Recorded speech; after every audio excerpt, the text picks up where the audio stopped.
if you're not busy growing, you're busy dying. Now, Right.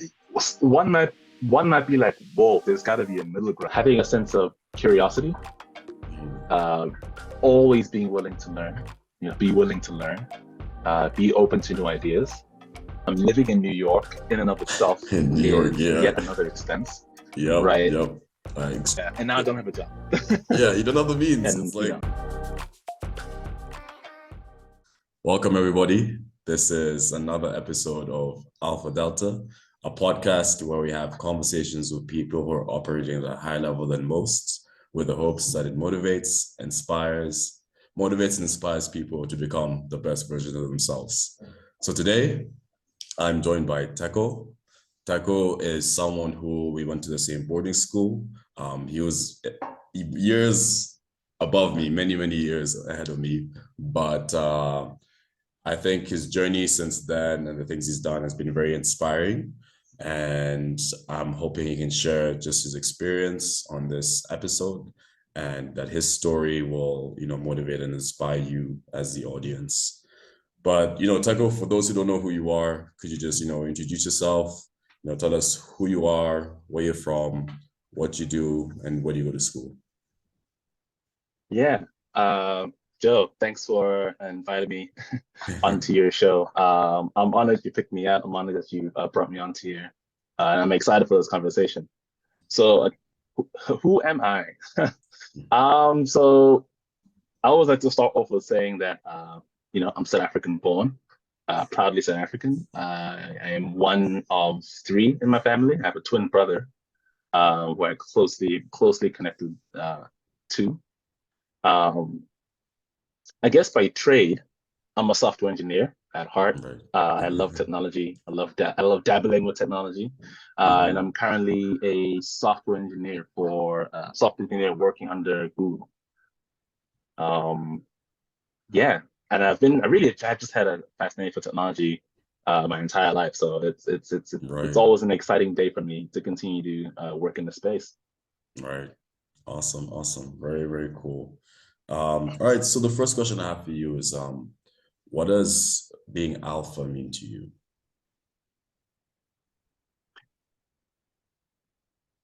Well, That's a actually, great question. uh-huh. I feel like my first question to you would be what's a good definition of the idea of being alpha? Of being alpha. So Hmm. I could actually tie it to like just title of the show in itself, right? So when I was thinking of alpha, I always think about the pursuit of being like the best. I always think about like being a leader. Um, yeah, those are sort of the things I think about when I think around the idea of what alpha means to me, for example, right? Maybe Yeah. you can tell me what yours would be. Yeah, so I think for me, kind of going off of what you just said, the first thing that came to my mind is a willingness to serve. Mm, Um, when I think about what it means for me anyway to lead, right, what it means it kind of brings me to what it means to serve, what it means to take responsibility. And so I think to answer that question, I would say that is like the underpinnings of Alpha for me. It's really taking responsibility. It's really looking to serve others through leadership, right. using leadership to do that, to maximize that really. Yeah. Um, but it's an important question. I think it's one that probably you and I grapple with for a very long time in terms of Right. what it means to be alpha, especially in any given moment. Because I would imagine it's something that changes shape over time. Exactly. Exactly. Yeah, no, I 100% agree with you on that. Especially I really liked how you talked about just the responsibility bit of things. It's like it's also an obligation, right? When you're a leader, Mm, when you're in service of other people, right? It's a duty, right? You're obligated to those people and you have to help them in whatever way that they need to, and they rely on you for that, right? So yeah, I resonate with that a lot. Cool. yeah, and So it's interesting uh because I don't know. I think it brings out the question in terms of like how can you meet that Right. responsibility, which then spurs you to how can you better position yourself to be able to actually kind of deliver on that promise. And no one's really asking, to some extent, no one really asks you to do it, but it's something that you Exactly. bring out from within yourself. Right. Um, so yeah, feeding that inner flame. that's that's Exactly. that's the trick. That's the trick. If you figure it And out, you let me know. Definitely, yeah. It hey, I'm definitely just on takes work. this. It takes Yeah, work. it takes work. Yeah, I'm on this journey just like you know. So, yeah, hopefully one of us will get there and be like, hey, this is the I tip. figured that out. Yeah, Yeah. for sure, for sure. All right, cool. So the next question I have for you is, oh, you actually sort of hinted this, but what are you passionate about and why? What am I passionate about and why? I think when I gravitate to saying that I love technology. Uh, Right. I really like being in the space. I like talking about it. And where it kind of came from was, growing up, was inspired by video games. The first thing I wanted to do, I remember, right, is I wanted to make video games. I loved playing them. I really liked watching they kind of like, they would often package these videos, like extra content All with the right. games, just kind of Yeah. videos of behind the scenes of how they made these games.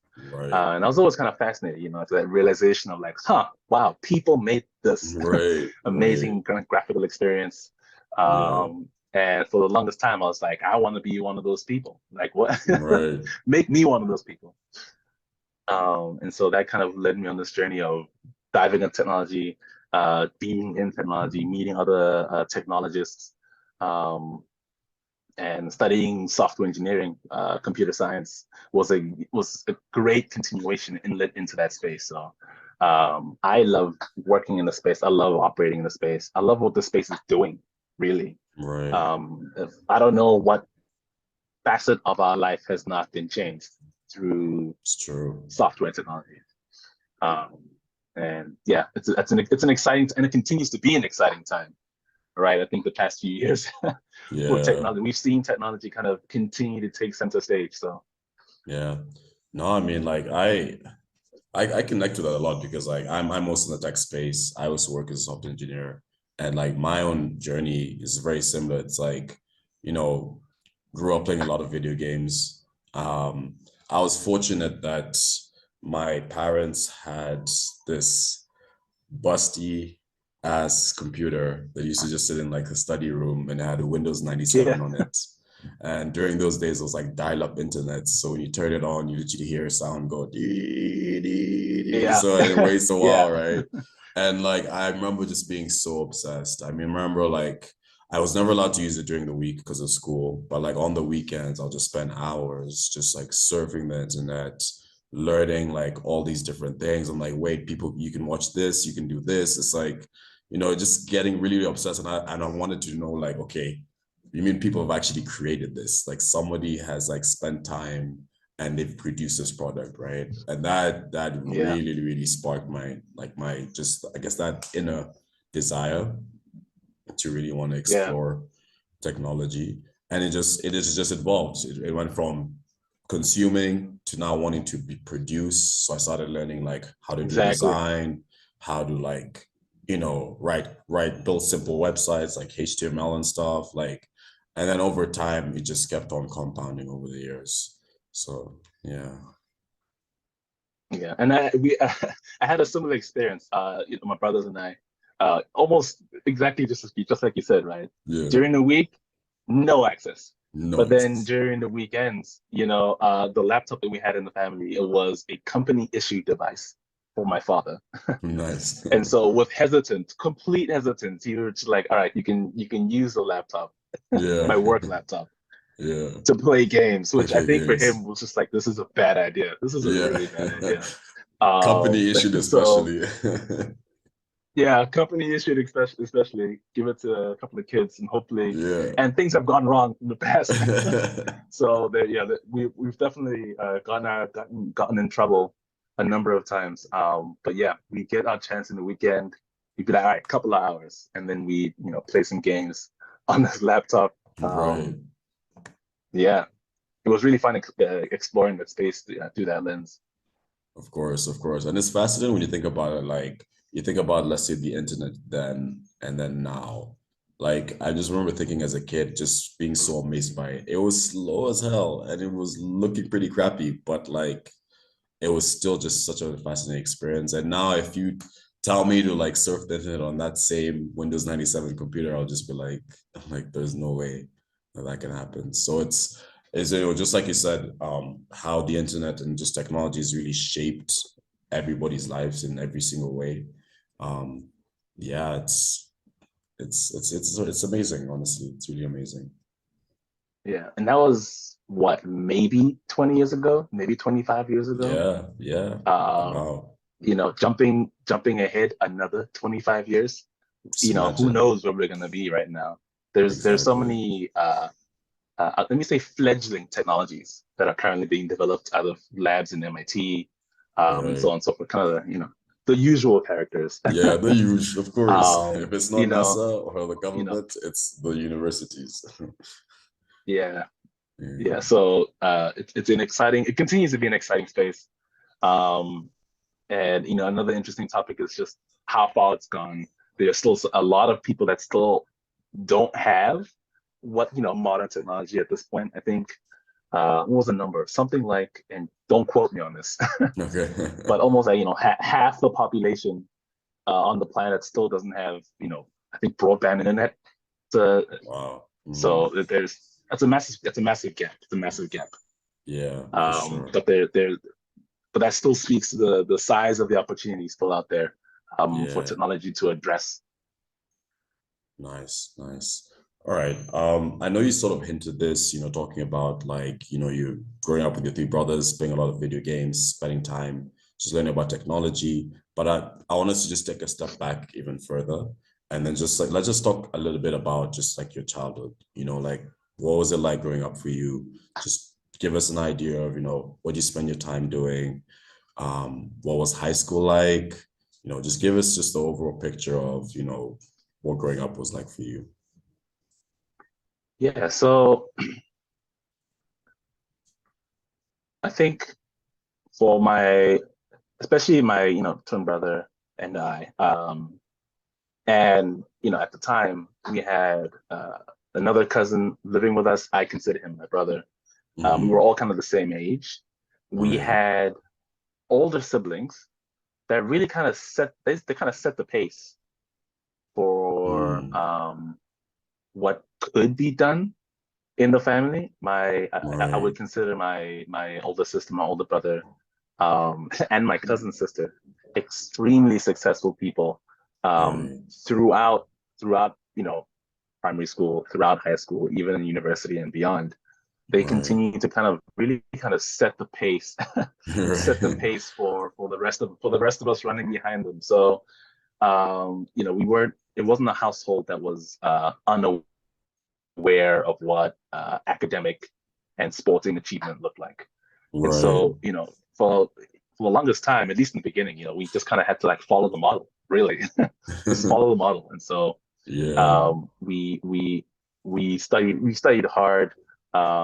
We loved physical activity. We loved sports. Right. I think the first time I kind of started really becoming cognizant of academic sporting achievement was in high school. That's when, at least in the idea of, hey, what does it mean to push hard and lead a group? Uh, Basketball was something I really gravitated to, Right. and kind of put a lot of blood, sweat, and tears into it. It was a young team, a young basketball program in the whole of the high school itself. Right. But it was one of my happiest achievements at the time was I became the one of the youngest captains of the I guess the senior team, the open team that the high school had ever had in the basketball team. Wow. And so uh, it boosted me a little bit, right? Right. Especially like I said, my older brother, older sister really kind of achieving. So I was like, oh, this is really my first mark. that I've achieved, that I've really made so far. And I think it was that I'll call it a spark, really. It's the beginning of something showing its potential. Like, I think it was that spark that caught the attention of the folks over at the African Leadership Academy, Right. which is I joined that program halfway through high school, so around grade 9, grade 10.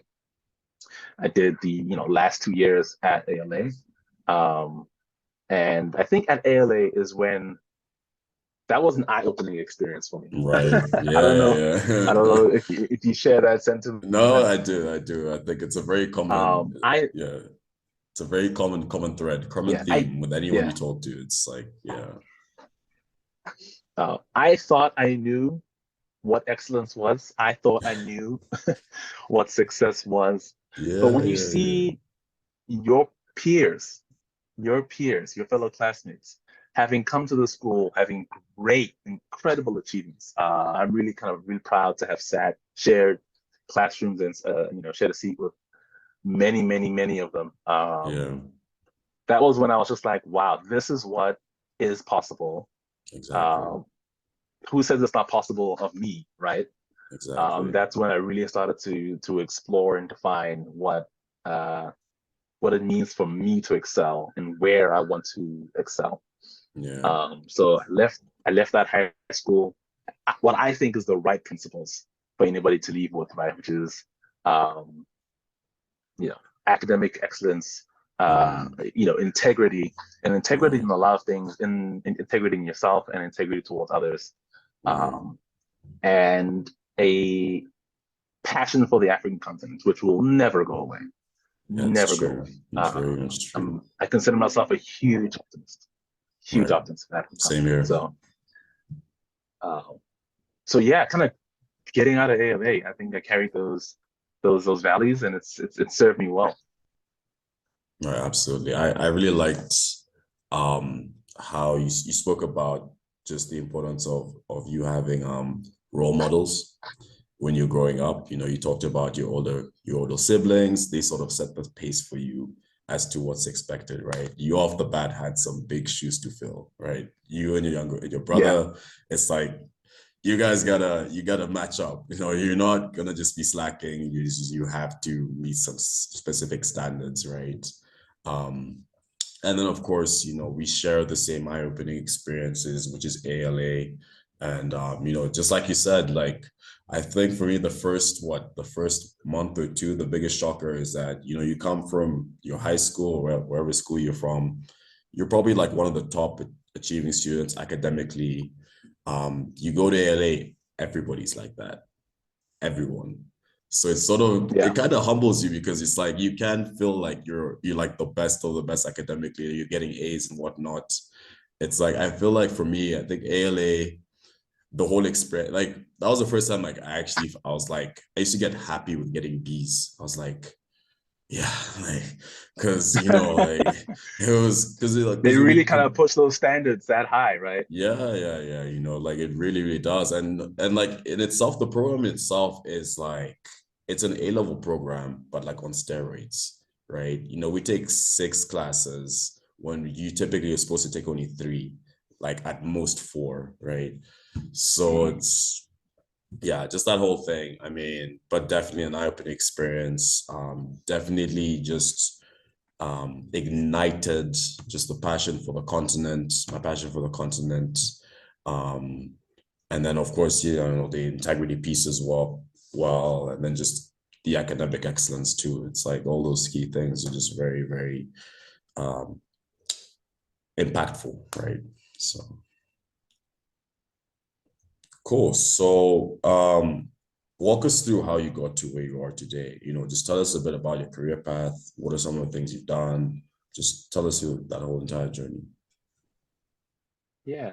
Um, the CS program, the computer science program that I joined at Skidmore College in Mm-hmm. upstate New York. Um, but announced to me, it was a really excellent program.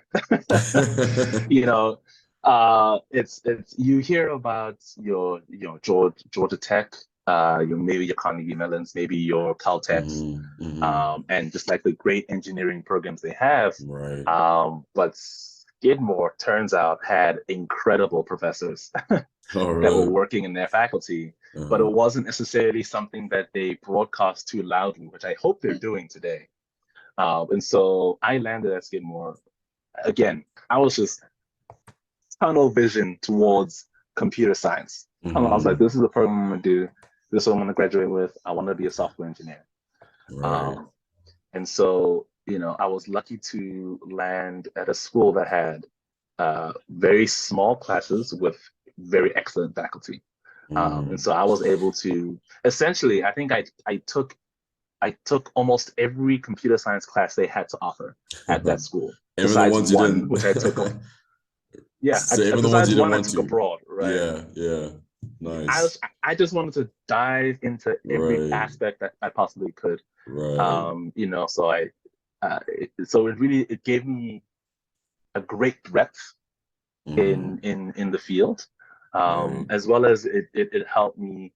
It gave me ideas of what I wanted to go deep into, right? In terms of technology, what spaces do I want to dive deep into? right, Um, but it's and so when I graduated, the first role I actually had was working in the IT space for Google, right? It was their internal, IT support initiative, and a very big component of that program was actually to continue to learn, right. which was really kind of like a blessing in disguise, right?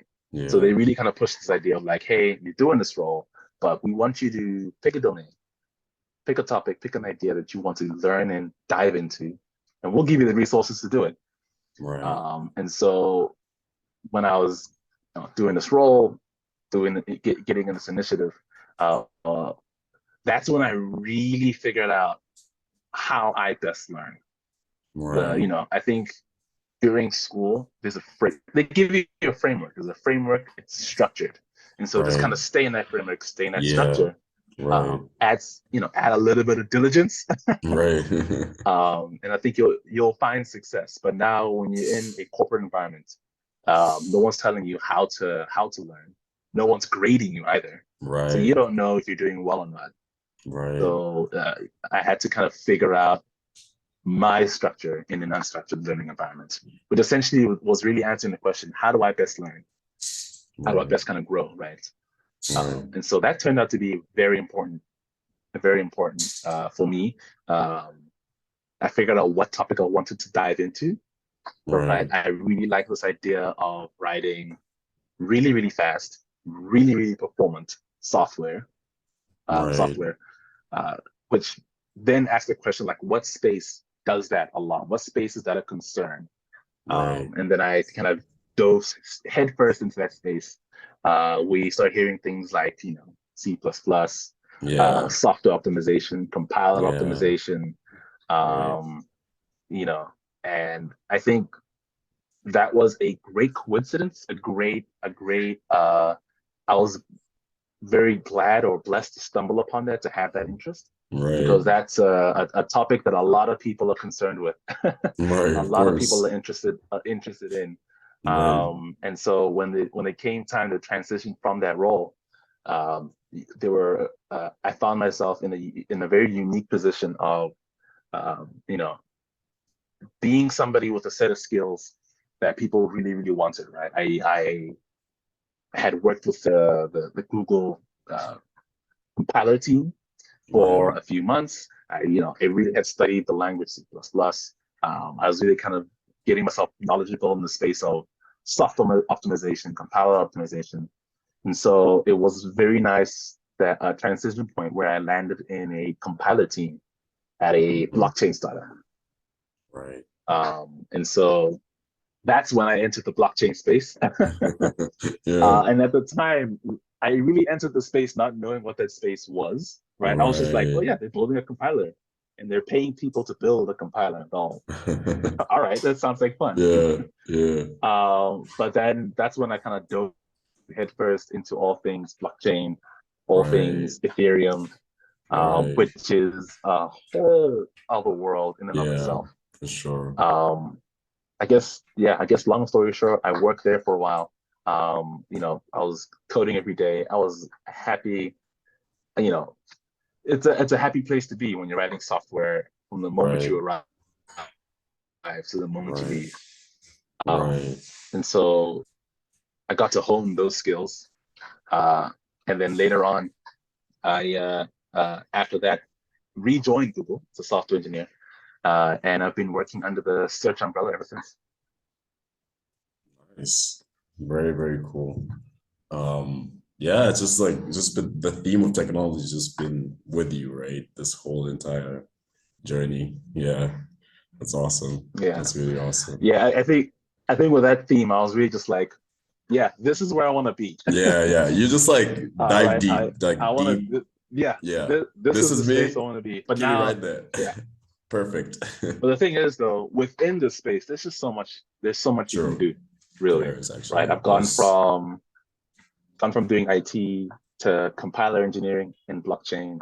Now I'm doing right. backend engineering for one of the biggest search platforms, in the world. Yeah, yeah, So it's all of it, all of those different positions asking different questions, um, yeah. which I think looking back, it's left me with a very, very, very awesome set of skills, I think, and I Right. like trying to figure out where I can keep applying them. All right, so Teko, you were just telling us a bit about your career path, a bit about the things you've done. My next question for you is, what is the biggest challenge you've ever had in your life, and how did you overcome it? Yeah. Thinking back, I think the one of the biggest challenges I've had in my life was definitely, I feel like for so many others as well, uh, between 2020, 2021. Yeah, yep. What a time. What a time. Yeah, indeed.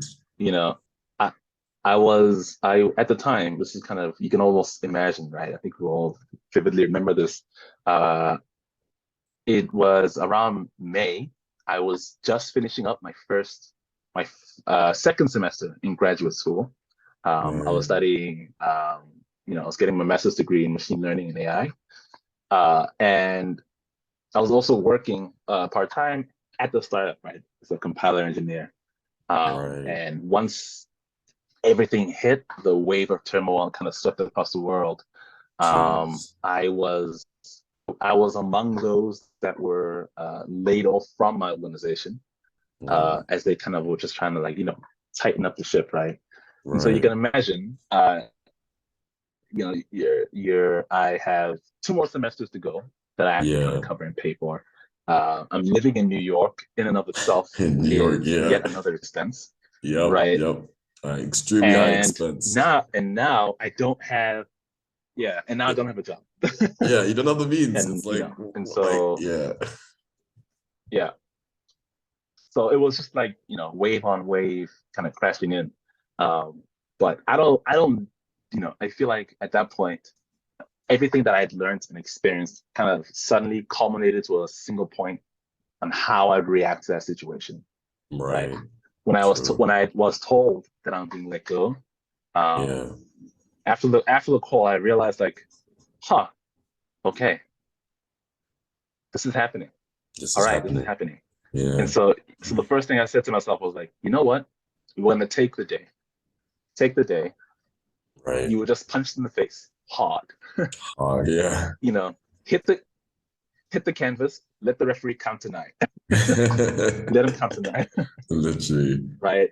And at 10, And get but at up. the end, yeah, but at 10, you gotta bounce back up, and we gotta get to work. And that's what I did the following day.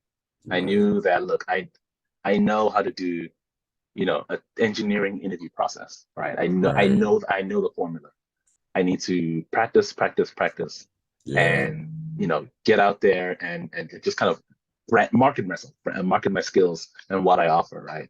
Right. Which is which it turns out is it's a set of skills that are very important to folks that are thriving in New York, right? You can imagine you're somebody who's interested in very performant software, no C++, I'm like a good candidate for guys like Google, obviously, your big tech Yeah. firms, Right. handling thousands of transactions, but at the same Right. time, banking, Right. fintech, and all Yeah. those characters, right? Hmm. But I still had to do the work. And so Yeah. immediately following day, and for the next 6 weeks, it was just studying, prepping Yeah. for interviews, really. Um, but alongside that, right, alongside all Yeah. this prepping, trying to keep my head down, focus, study, Right. Did right? you use You cracking the still code? had, Did you use cracking yeah, the code again? Yeah. Yeah. And lead code?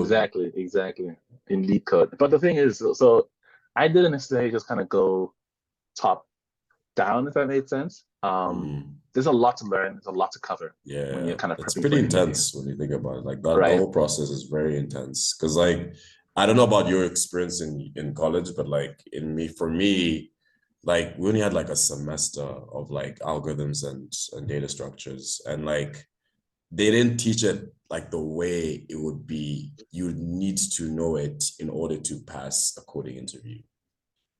Yeah. Yeah.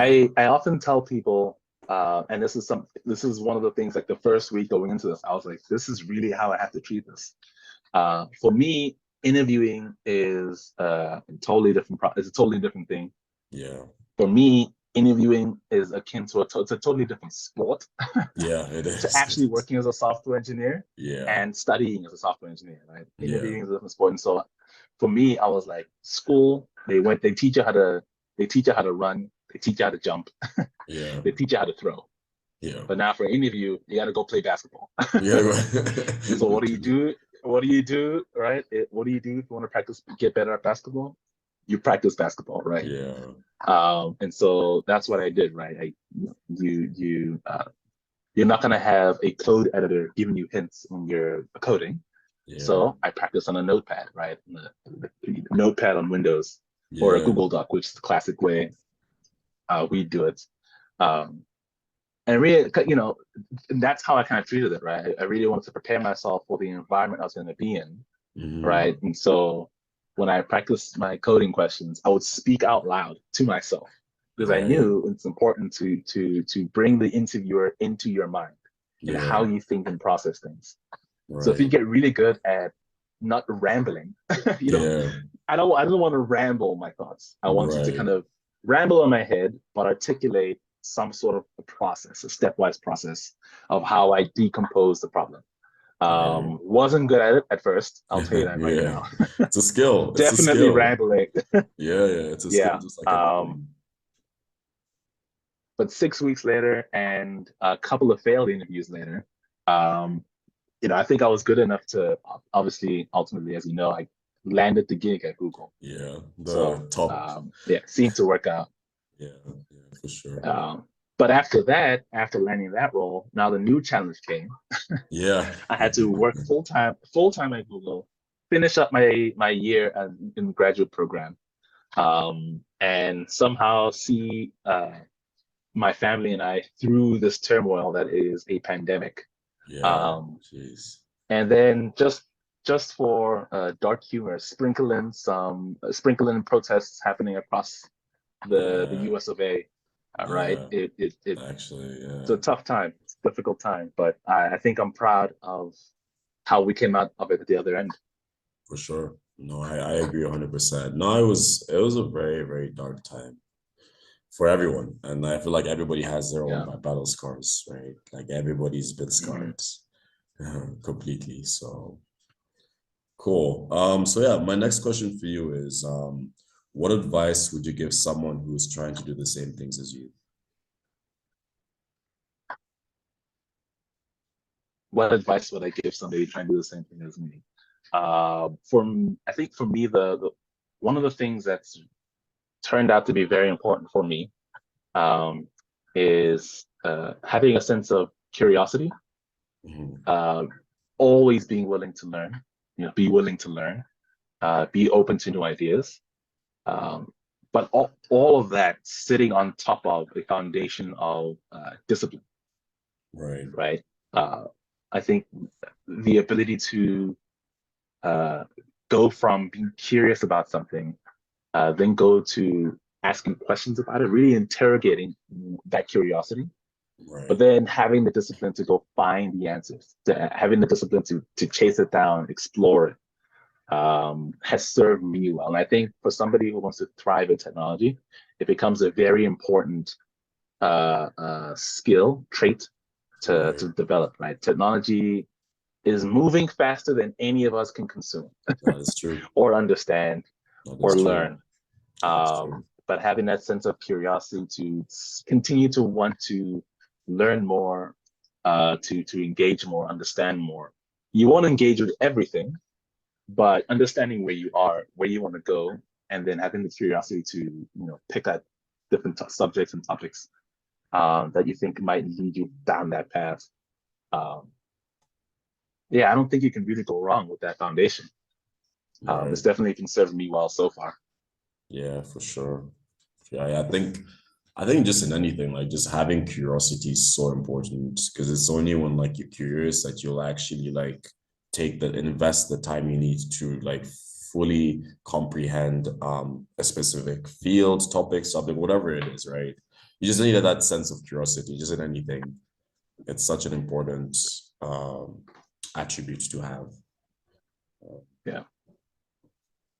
Yeah. So yeah, my next question is what has been one pivotal moment in your life that has shaped your career?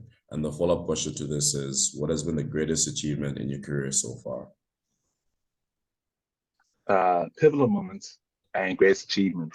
Yeah. Um, I really feel like I touched a little bit on this, right? I Mhm. think pivotal moments in my life kind of go back to those two prior points back in that IT role. I think Right. if I hadn't really uh, thought about practice, Right. what it means for me to learn in an unstructured setting, right? Outside of school, it's the world, information knowledge is very chaotic.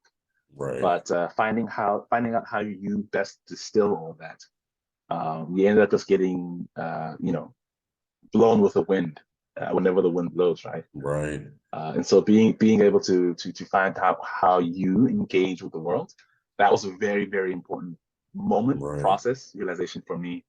And then using that, right, to kind of navigate that time, those transition points in 2020, 2021, um, to continue. I really just kind of looking across my entire career. Uh, Right. a lot of the milestones, a lot of those points that I've hit have been because I would get to a new level, a new platform, a new point in my life, my career, Right. but I'm still kind of asking the questions of, okay, what what's happened before? What can I learn from my past? True. What lessons do I need to explore to learn going forward? Um, and then going ahead and really learning those things. Right. And that's really kind of carried me from my position at the startup, being willing to kind of dive in, write code, learn how to write better software, Right. to now working in a large organization. Um, yeah, I think those are definitely some of the important things I've learned in my life. Mhm. One of the things I'm really proud of, really, like in my career. Right. It's just that ability to just as you said, again, sort of indicated about just the willingness to just learn, right? Just a willingness to learn deeply, um, and explore too. I know I remember you mentioned earlier about how when you were in university, right, you wanted to take all the classes, all the comp sci classes. You're a much, much, much, much, much more braver person than I am because I could never take all comp sci classes. I'm gonna just stick to the predetermined path that's set out for you. Yeah, So you know what I mean? Just take what I need to take to graduate. So, but it's I think it's an important thing for sure. It's like just that ability to just wanting to learn as much as possible. yeah. And I think for me, when I think back to it now, it's almost akin to, and he probably also experienced this, right? You get into college, and a lot of people are kind of arriving to it. They kind of get there and they're just like, I don't know what I want to do Yeah, within academia. I don't know what to study, right? And you get this kind of yeah, category of undetermined. yeah. Um, Undecided. I knew I wanted to. Yeah, undecided. There he is, Yeah. undetermined. I knew that I wanted to do computer science, right? I wanted to dive Yeah, into technology, but within technology, there's just so many options, right? That's true. something I wasn't really sure of. And so taking all these different classes, all these different topics, from operating systems to compilers Yeah. to Mm-hmm. graphics to AI, Mm-hmm. I think it was part of my journey into trying to understand what within technology I want to continue to pursue, I want to dive deeply into, Right. um, which is kind of a very important question to ask. And I think I'm probably still asking that question today, to be honest. Obviously, now it might look a little broader, the things I'm trying to consider and the things I want to go deeply into. But Right. For sure. For sure. Interesting. Very, very interesting. All right. So the next question I have for you is where are you heading to? What are you hoping to accomplish in the next couple of years? so where am I heading? I've actually been thinking about this a lot over the recent weeks, right? Yeah. I recently kind of hit an introspective point in my career, and I've kind of been thinking about the following year, right? Right. And one of the things that I feel like I'm settling on, is I've gotten really good at executing. I've Mm-hmm. gotten really good at getting things done. Yeah. But I think a new area that I want to explore, I want to go deeper into. I want to know where I am, really, where I stand. Right. It's just Right. this ability to not just lead, Mm-hmm. but you know, it's also to be able to help others grow, if that makes Right. sense. Right. I think there's a lot of leaders that kind of inspire people to go, go, go, get things done, Right. right? Captains on the field, perhaps. But I've always been in awe of people that were able to not only provide direction to people, that lead and inspire, but then to also go ahead and help people that grow within and of themselves of where they want to Right. go, what they want to do, Mm-hmm. maybe within a particular field. Um, and so I think over the next year, it's something I definitely want to explore. Right. Being a leader, being somebody who can grow, somebody who can teach. I think helping Right. people grow is to help people learn by teaching, like through teaching. And I think about it and I get very excited. Right. It's a very, Yeah. very, it's a very, very Oh, exciting Professor thing to kind of Theko, explore. Yeah, maybe it could be, huh? right? Yeah. Um, but I think it becomes a very important skill or trait to have, um, especially at least for me, when I think about some of the Right. organizations or groups that that Mm-hmm. that I really really look up to or really aspire to or like to see. Right. It has people that um, obviously there's a leader charting the path, Right. but it's a leader who's helped others kind of below the hierarchy, the company organization grow to Right. a point where they become leaders of themselves. Of themselves. And the Yeah. organization just seems to, yeah, the organization seems to move from the bottom up. Right. Absolutely. That's so it's like essentially, yeah, bottom up. So like leading from the back in a sense, right? Yeah. Yeah, Nice. and it's not an easy thing to do. It's Some not. people, I guess, have a natural talent for it, but Right. uh, I'm excited to find out I know, if I'm one yeah, of yeah. those I'm looking forward to seeing people. seeing, what you do Yeah, for sure, man. Looking forward to that for sure. All right, so the next set of questions are a bit more personal. So the first question I have for you is, do you practice self-improvement? And if you do, what do you do? do I practice self-improvement? Definitely. I feel like it's woven into everything I've just said so far. Right. There's a saying I remember I heard. I can't even recall who might have said it first. But it's if you're not busy growing, you're busy dying. Now, Right. one might be like, whoa, there's got to be a middle ground, right? Yeah. But if you think about it, like, what if you're not growing, if you're not learning, True. what else are you doing, right? Are you just kind of suspended in time and place, Yeah, yeah, yeah. kind of frozen, waiting Yeah. for, who knows what. Who knows? And so I subscribe to that, heavily. Same I here. really like that idea, right? Yeah. No, I Life, really resonate with that, and I agree with you. And it's like I also like to think of it like this: like the world is moving and it's changing. Like Mother Nature, like things, all this, it's always going to be constantly changing, whether you like it or not. So you just yeah. have to subscribe to that as well. It's like you have to be constantly growing and changing and evolving. So, but yeah, sorry to cut you off. Go ahead. No, that's exactly right. That's exactly right. The world around us is constantly changing, which, you know, you have to change with it, Yeah, right? You have to. It's what it's spurring us to do, as individuals, as a society. And if you're not constantly trying to change, right? I think it's not necessarily just change for change's sake, because then you're not. Again, you'll be blown with the wind, and you who knows where you'll end up. exactly. But it's really kind of changing with the framework of where you want to go, who you want Yeah, to be, for sure. what you aspire to. And so if you want to continue to kind of walk down that path towards those pillars, Yeah, you have to improve and grow. And so self-improvement for me is the deliberate practice of that. It's deliberately taking charge of that process. And how I go about doing that is learning from others, quite simply, right? yeah, That's my peers, my mentors, learning from great authors, um, what they have learned, what they have done right, what they have done wrong, and really kind of distilling it and trying to apply it in my own life. right, right, for sure, for sure. Yeah, that's very, very key actually. Mentors, very, very, very important just for anyone in their own growth journey, and their own self-improvement journey. Yeah.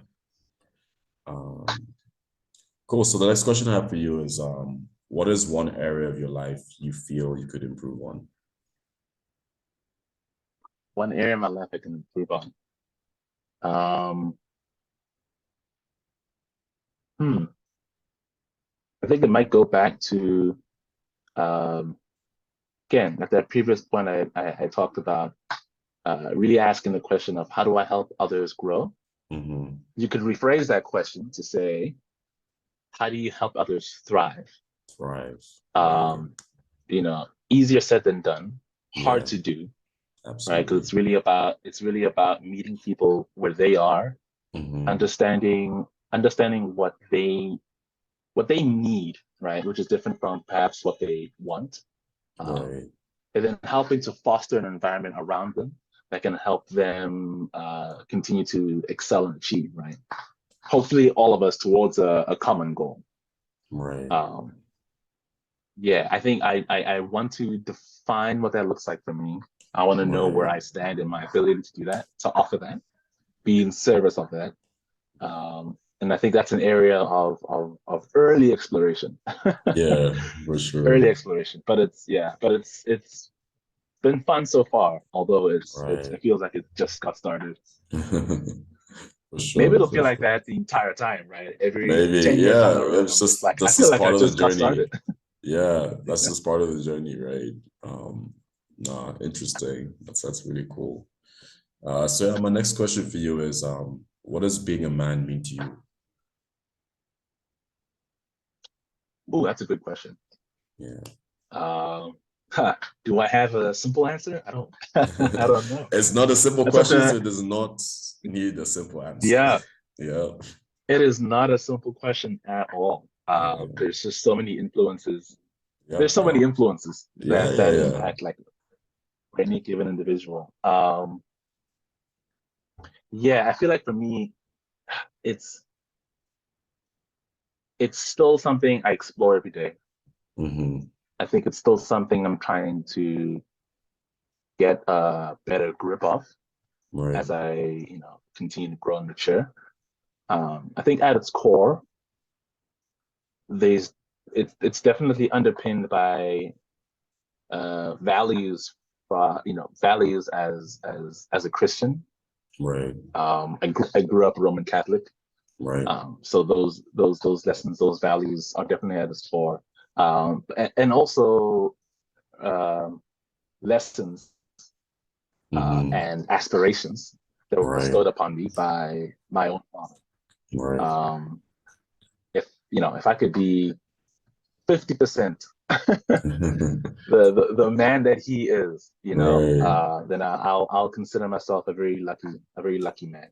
Right. Um, but wrapping all of this, right, wrapping this what I think is a firm core, uh, then it kind of goes into ideas of what I think or what it means for me to be a man. Um, and yeah, I continue to kind of add lessons that I've learned from, again, the books that I've read, Right. uh, other men that I admire, aspire towards. Um, and then ultimately all of this ends up Yeah. being impacted by the society that I live in, right? Right. Of course. It's important, I don't waver and flicker, Right. as society moves back and forth, because I think Mm-hmm. it's important I stand on a strong foundation, Right. principled foundation. Principled. Right. But you live in a society with other human beings, other Yeah. men, other women, Yeah. Right. um, and that definition operating in that environment, I think, becomes important as well. So Right. Yeah, that yeah, makes sense. not a concrete answer, Yeah, yeah, but I yeah. think yeah, Well, it yeah. encompasses a lot. And my follow-up question is that, having all these factors that you just outlined that influence what being a man means to you, right? How do you navigate life as this said man? How do I navigate life? Um, hmm, uh, One word that comes to mind um, is responsibility. Right, I think, when I think about how I want to conduct myself, how I want to act towards other people, how I want to go about, through achievement, accomplishments, um, at work, at home. right, I feel like it's all held together by a sense of responsibility, right? right, Really taking ownership right, for your successes, taking ownership of your faults and mistakes.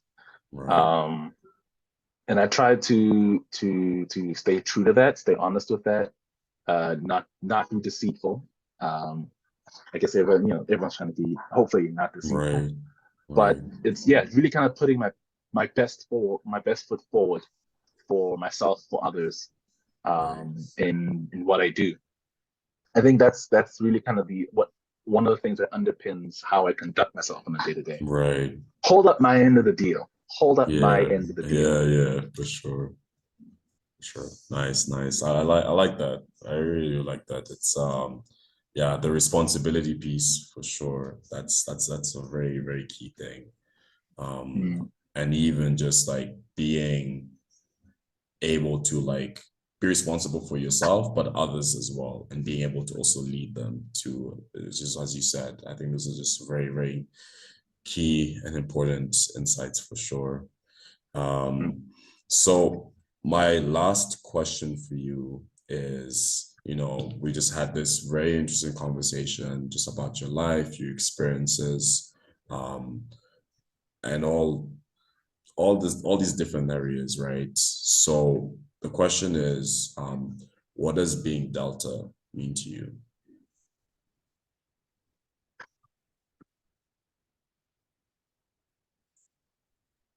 What does Delta be mean to Yeah, me? what does Delta mean to you actually?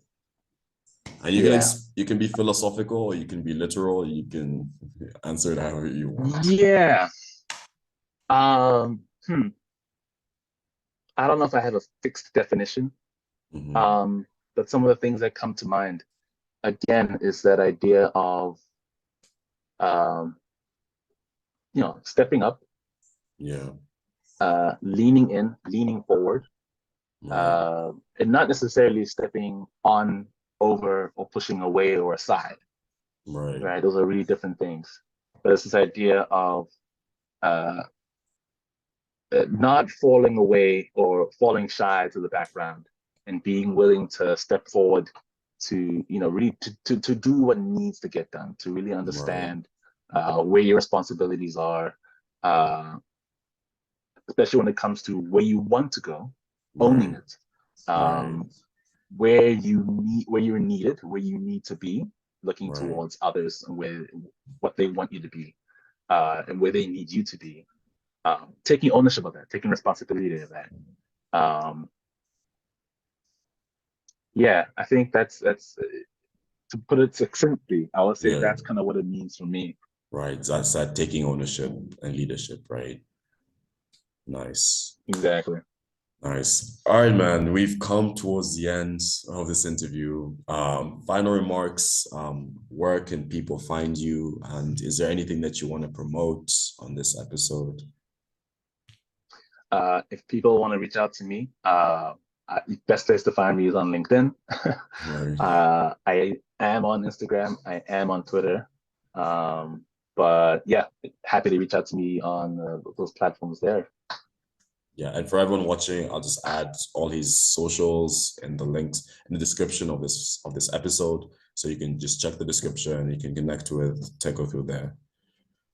All right, so thank you everybody for joining us on this episode of Alpha Delta. I've been your host, Joe Karaoke, and I'm here with my guest, Theko.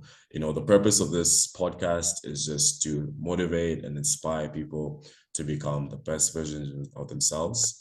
So we thank you so much for joining us. Theko, thank you for just taking your time, making the time to have this conversation with me. And to everybody out there, this is goodbye. Peace. Thanks, Joe. Cheers. Cheers.